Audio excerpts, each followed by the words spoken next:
사울이 죽은 후에 다윗이 아말렉 사람을 쳐 죽이고 돌아와 다윗이 시글락에서 이틀을 머물더니 사흘째 되는 날에 한 사람이 사울의 진영에서 나왔는데 그의 옷은 찢어졌고 머리에는 흙이 있더라.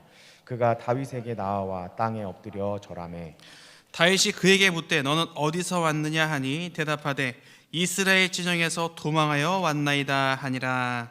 다윗이 그에게 이르되 일이 어떻게 되었느냐 너는 내게 말하라. 그가 대답하되 군사가 전쟁 중에 도망하기도 하였고 무리 가운데에 엎드려져 죽은 자도 많았고 사울과 그의 아들 요나단도 죽었나이다 하는지라. 다 함께 합독합니다. 다윗이 자기에게 알리는 청년에게 묻되 사울과 그의 아들 요나단이 죽은 줄을 내가 어떻게 아느냐. 아멘. 승리와 회복의 열쇠라는 제목으로 오늘 말씀을 나누겠습니다. 얼마 전 매스컴을 보았더니 빅데이터가 4차 산업혁명의 성공의 열쇠가 되고 그리고 취업의 성공의 열쇠가 된다라는 소식이 있었습니다. 빅데이터가 뭐냐면 디지털 환경에서 생성되는 데이터인데 수집 그리고 저장, 분석을 수행하기가 어려울 만큼 굉장히 방대한 양의 데이터를 이야기합니다. 그런데 이 형태가 숫자 데이터뿐만 아니라 문자나 영상 이런 것들을 포함하는 정말 대규모 데이터를 의미합니다. 더 쉽게 말하자면 일종의 발자취 또는 흔적 이렇게 표현할 수 있겠습니다. 한 가지 예를 들어보겠습니다. 스마트폰으로 이렇게 여러 가지 어플을 통해서 인터넷 쇼핑몰을 이용을 할 수가 있죠. 이렇게 쇼핑몰에서 상품을 구경할 때 방문자가 돌아가는 기록이 자동적으로 이 데이터에 계속해서 축적이 됩니다. 그래서 이것을 통해 내가 어떤 상품에 관심이 있는지 보여주고 그리고 얼마 동안 쇼핑몰에 머물렀는지 이 데이터를 저장해서 비슷한 상품들을 보여주기도 하고 그리고 다른 이용자들은 내가 본 상품과 또한 어떤 상품을 함께 보았는지 그것도 데이터로 저장을 해서 보여주게 됩니다. 그래서 빅데이터는 쇼핑뿐만 아니라 은행, 증권, 여행사, SNS 등 일생생활 하나하나를 모두 다 데이터로 저장하고 있습니다. 그리고 서비스를 이용하는 사람에게 과거로부터 쌓여진 수많은 데이터들을 가공해서 우리들에게 편리한 서비스를 제공해주고 있습니다. 결국 빅데이터는 우리 삶의 편리함을 제공하고 더 나은 삶으로 가도록 돕는 역할을 하고 있습니다. 마찬가지로 여러분 성경을 보시면 정말 수많은 사건들이 담겨 있잖아요. 이 수많은 이야기들, 수많은 사건들을 빅데이터화 시켜서 보면 더 건강하고 더 나은 그리스도인이 되기 위한 하나님의 말씀이 나타나 있습니다. 그래서 오늘은 어떻게 우리가 죄의 유혹에 빠지지 않고 승리할 수 있는가, 그리고 어떻게 분열된 공동체가 다시 하나로 회복될 수 있는가, 오늘은 이 부분에 대해서 말씀을 살펴보도록 하겠습니다. 오늘 본문은 다윗이 아말렉과 싸운 후 시글락으로 돌아오고 블레셋과 그리고 이스라엘의 길보아 전투에서 사울과 요나단이 죽은 이후의 이야기입니다. 첫 번째 질문입니다. 다윗은 어떤 관점을 가진 주인공인가? 다윗은 아말렉 민족과 전투를 마친 다음에 오늘 성경을 보니까 시글락으로 돌아왔습니다. 그런데 다음날 아말렉 청년 한 명이 나타나더니 한 가지 소식을 전합니다. 그 이야기가 4절인데요. 자, 4절을 제가 읽도록 하겠습니다. 다윗이 그에게 이르되 일이 어떻게 되었느냐? 너는 내게 말하라. 그가 대답하되 군사가 전쟁 중에 도망하기도 하였고 무리 가운데 엎드려져 죽은 자도 많았고 사울과 그의 아들 요나단도 죽었나이다 하는지라. 아멘. 이 길보아 전투에서 블레셋에 의해 이스라엘이 패배했고 사울과 그의 아들 요나단이 모두 죽었다라는 소식이었습니다. 그리고 아말렉 청년은 자신이 사울을 죽였고 그 증거로 전리품들을 가져왔다라고 이야기하고 있습니다. 그러면 여러분, 이 아말렉 청년의 이야기가 사실일까요? 사울의 죽음은 사무엘상 31장에 나타나 있습니다. 길보아 전투에서 사울의 아들 요나단이 먼저 블레셋에 의해서 죽임을 당하게 됩니다. 그리고 사울도 치열한 전쟁 중에 전투 도중에 그만 화살을 맞고 중상을 입게 됩니다. 그때 사울 왕이 한 병사에게 내가 블레셋 왕에게 죽느니 그냥 나를 죽여달라고 요청을 하죠. 그런데 그 병사가 너무나 두려워서 그냥 도망치고 맙니다. 결국 사울은 스스로 목숨을 끊게 되죠. 이 장면은 사울의 신앙과 삶의 주도권이 과연 누가 가지고 있는지에 대해서 힌트를 제공하고 있습니다. 사울 왕은요, 여러분, 끝까지 자신의 인생을 하나님께 맡기지 않았습니다. 그러면 다시 본문으로 돌아보겠습니다. 아말렉 청년이 자신이 사울을 죽였다라고 말하고 있습니다. 그리고 증거로 손에 고리와 증거물들을 가져왔다고 말을 하죠.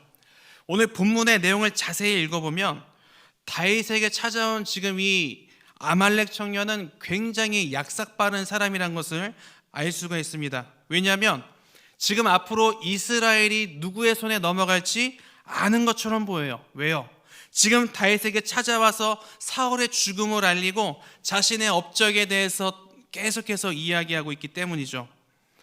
아말렉 청년은 앞으로 세워질 다윗의 왕국에서 한 자리를 얻기 위해서 지금 정치질을 하고 있는 겁니다. 따라서 이 청년의 이야기는 거짓이었습니다. 그런데 다윗은 이 청년의 거짓말에 속지 않았습니다. 왜요? 그는 모든 일들을 하나님 중심의 시각으로 보기 위해서 굉장히 애를 썼던 사람이었기 때문이었습니다. 무엇을 통해 알 수 있을까요? 사울에게 쫓겨다닐 때 2번이나 죽일 수 있었어요. 그런데 죽이지 않았던 것이 바로 그 예입니다. 하나님 중심의 시각으로 살아온 다윗은 아말렉 청년의 보고가 거짓말인 걸 단번에 알아챘습니다. 여러분 14절을 한번 보도록 하겠습니다. 이 14절을 읽어보시면 다윗이 하나님 중심의 시각을 가졌다는 것을 아주 확실하게 보여줍니다. 우리 14절을 다 함께 읽어볼까요? 시작. 다윗이 그에게 이르되 네가 어찌하여 손을 들어 여호와의 기름 부음 받은 자 죽이기를 두려워하지 아니하였느냐 하고. 아멘. 여러분 14절을 잘 보세요. 네가 어찌하여 손을 들어서 여호와의 기름 부음 받을 자를 죽이느냐, 이렇게 이야기하고 있어요.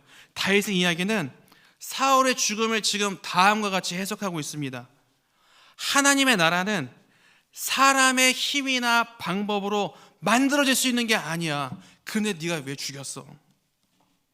다윗은 사울에게 쫓기면서 삶으로 하나님 중심의 시각을 몸으로 체득한 사람입니다.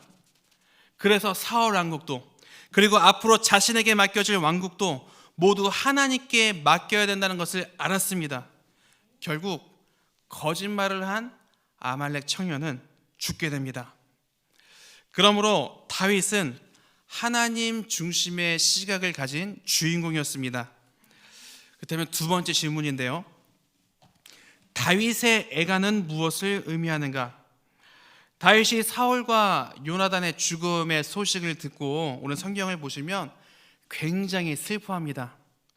11절을 보시면 옷을 잡아서 찢을 정도로 큰 슬픔에 잠겼다라고 표현하고 있습니다. 그리고 사울과 요나단을 애도하는 애가 슬픈 노래를 짓습니다. 그 내용이 24절과 25절인데요. 제가 새 번역으로 읽어드리도록 하겠습니다. 24절입니다. 이스라엘의 딸들아, 너에게 울긋불긋 화려한 옷을 입혀주고 너희의 옷에 금 장식을 달아주던 사울을 애도하며 울어라. 아, 용사들이 전쟁에서 쓰러져 죽었구나. 요나단, 어쩌다가 산 위에서 죽어 있는가? 다윗은 두 사람의 죽음 앞에서 슬픔의 노래를 부릅니다. 이 장면은 오늘날 우리에게 큰 도전을 주고 있습니다. 여러분, 좋은 친구이자 동역자였던 요나단을 위해서 애가를 짓는 것은 아주 당연해 보입니다. 그렇죠? 그런데 사울은 다윗에게 어떤 인물이었죠? 장인이기도 하지만 자신의 목숨을 노렸던 사람이었어요. 한 번도 아니고 끊임없이 다윗을 죽이려고 했다고요. 그러면 다윗의 입장에서 지금 원수가 사라졌으니까 후련한 마음을 갖는 게 당연한 게 아닐까요?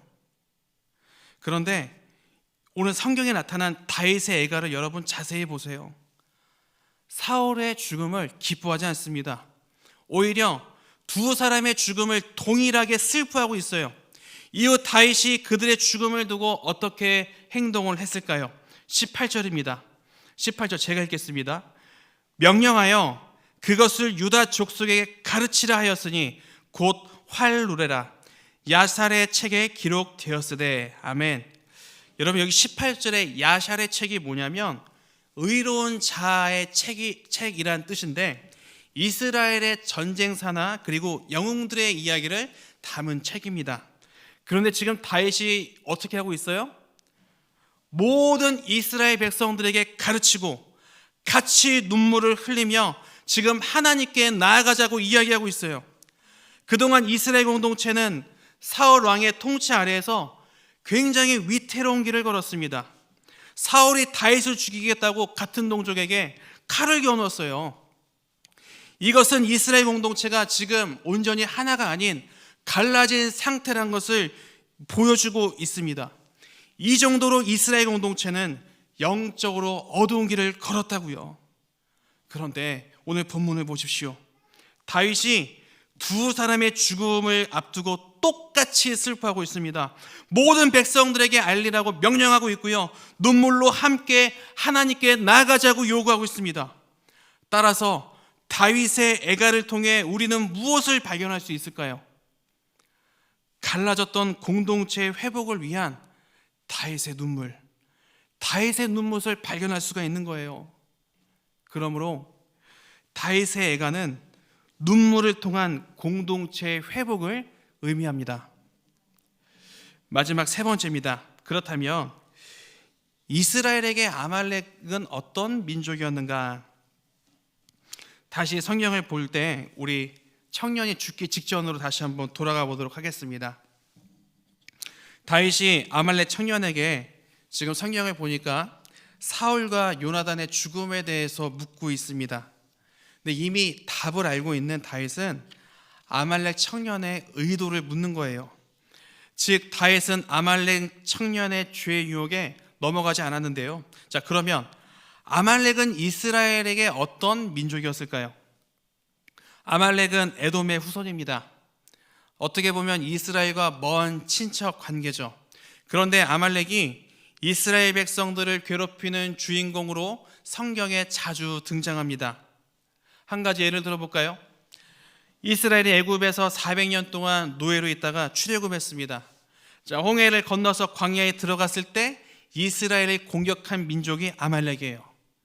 당시 이스라엘 백성들은 아말렉에 비하면 오합지졸이었습니다. 그런데 하나님의 도우심으로 이스라엘이 승리를 거두게 되죠. 성경의 다른 부분을 볼까요? 사무엘상 15장을 보면 하나님께서 사울 왕에게 아말렉 족속과 숨이 붙어있는 모든 것들을 진멸하라고 명령하셨습니다. 그런데 사울 왕이 불순종합니다. 좋은 것 일부를 남겨두고 하나님께 예배할 때 쓰려고 남겨둔 거예요 라는 그런 변명을 늘어놓습니다. 결국 이 사건 때문에 사울 왕은 하나님께 버림을 받게 되죠. 한 군데 더 볼까요? 이후에 에스더서를 봅시다. 에스더서를 보면 이스라엘 백성들을 괴롭히는 주인공 한 명이 등장합니다. 그의 이름이 누구냐면 하만이라는 사람입니다. 이 하만이 어디 출신이냐면 아말렉의 후손입니다. 여러분, 아말렉을 진멸하라는 사울의 불순종이 나중에 이스라엘에게 어떤 결과를 가져왔습니까? 오늘 본문을 보세요. 진멸시키지 않고 살려두었던 그 잔재가 나타났어요. 다윗을 속이기 위해서, 다윗을 넘어뜨리기 위해서 아말렉 청년이 등장했습니다. 아말렉 청년의 등장은 그냥 단순하게 다윗 왕국에서 내가 뭐 한 자리를 노리는 것, 이것으로 끝나는 이야기가 아니에요. 지금 다윗이 죄의 유혹에 빠지도록 유혹하고 있습니다. 자, 왜냐하면 이 청년의 행동을 유심히 보시기 바랍니다. 지금 정치적으로 줄을 서고 자신의 업적을 계속해서 드러내고 있습니다. 그러니까 어떻게 보면 인간의 업적을 강조하고 있는 거예요. 자, 여기에는 큰 함정이 숨겨 있습니다. 여러분, 사울 왕국이 누구의 요구로 세워졌습니까? 사울 왕국은 인간의 요구로 세워진 왕국이에요. 즉 아말렉 청년은 앞으로 세워질 다윗 왕국도 사울 왕국처럼 인간 중심으로 가도록 지금 유혹하고 있는 겁니다. 그러나 하나님 중심의 시각을 가졌었던 다윗이 그 죄의 유혹을 이겨내고 가차없이 처단해버립니다. 그러므로 이스라엘에게 아말렉은 죄의 유혹에 빠지도록 만드는 존재요, 끊임없이 이스라엘을 괴롭히는 존재였습니다. 그러면 오늘 본문이 우리에게 무엇을 말하는 걸까요? 본문의 내용을 다시 한번 정리해 보겠습니다. 첫 번째, 다윗은 누구 중심? 하나님 중심의 시각을 가진 주인공이었습니다. 두 번째, 다윗의 애가를 통해 이스라엘 공동체의 회복을 위해서 눈물로 하나님께 나아갔어요. 마지막 세 번째, 아말렉은 이스라엘을 죄의 유혹에 빠지게 만드는 존재요, 그리고 괴롭히는 존재요 라고 살펴보았습니다. 오늘 성경을 읽어보시면 사람의 손으로 세운 사울의 죽음, 그리고 하나님께서 세우신 다윗 왕의 모습, 이 두 사람을 의도적으로 비교하면서 계속해서 보여주고 있습니다. 오늘 본문에서 찾을 수 있는 두 주인공의 차이점이 무엇일까요? 이게 중요한데요.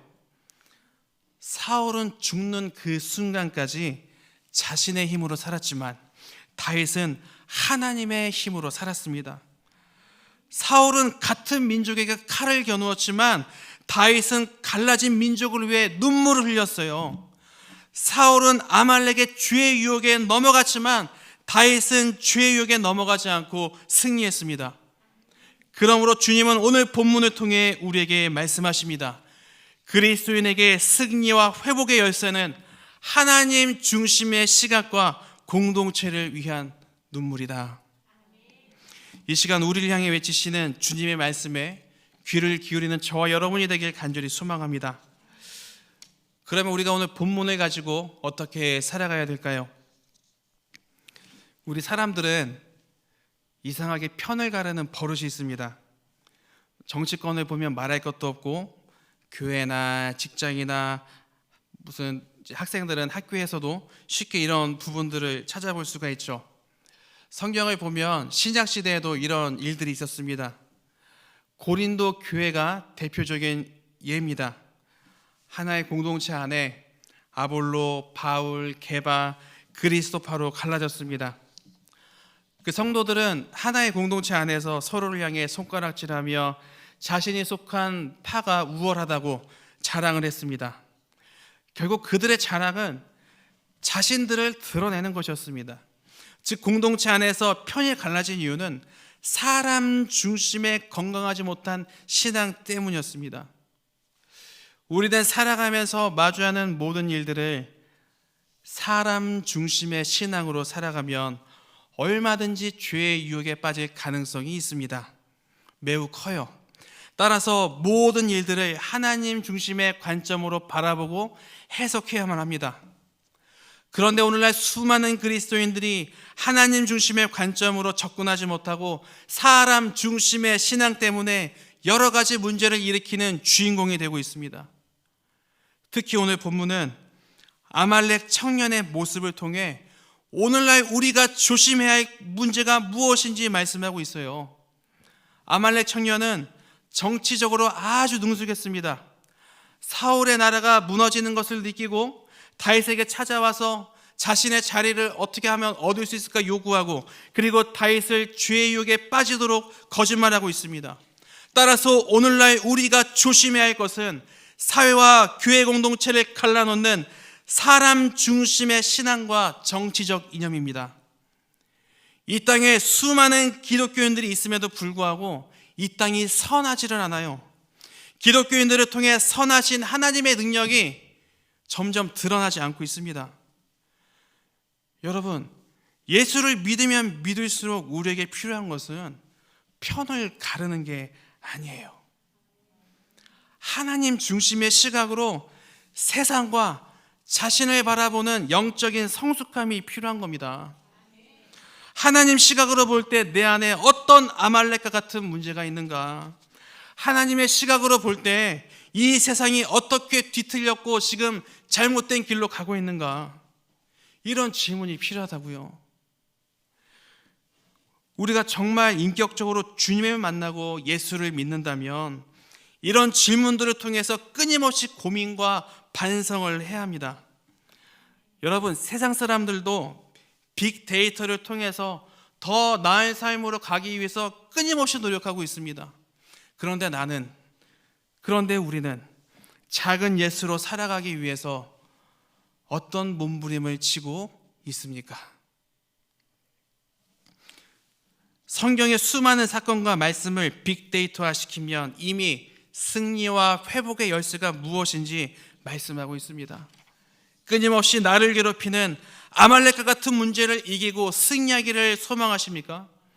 양극화된 사회와 우리 공동체 그리고 개인의 삶에 하나님이 주시는 그 회복을 맛보시길 소망하십니까? 기억하십시오.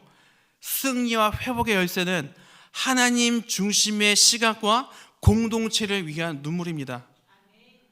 말씀을 마치려고 합니다. 코로나 때문에 벌써 2년이 지났네요. 코로나 때문에 삶이 그리고 신앙이 흔들리는 성도가 너무 많은 것 같아요. 2022년 새해 첫 수요예배 하나님께서 우리에게 주시는 말씀입니다. 얘들아, 하나님 중심의 시각으로 이 세상을 살아가길 바란다. 그리고 공동체를 위한 눈물을 회복하기를 소망한다. 이 주님의 말씀에 귀를 기울이는 저와 여러분이 되길 소망합니다. 그러므로 오늘 말씀을 기억하며 하나님 중심의 시각으로 바라보고 공동체를 위한 눈물을 통해 승리와 회복의 열쇠를 손에 넣는 우리 동관교회 모든 성도님들이 다 되시기를 주님의 이름으로 간절히 소망합니다.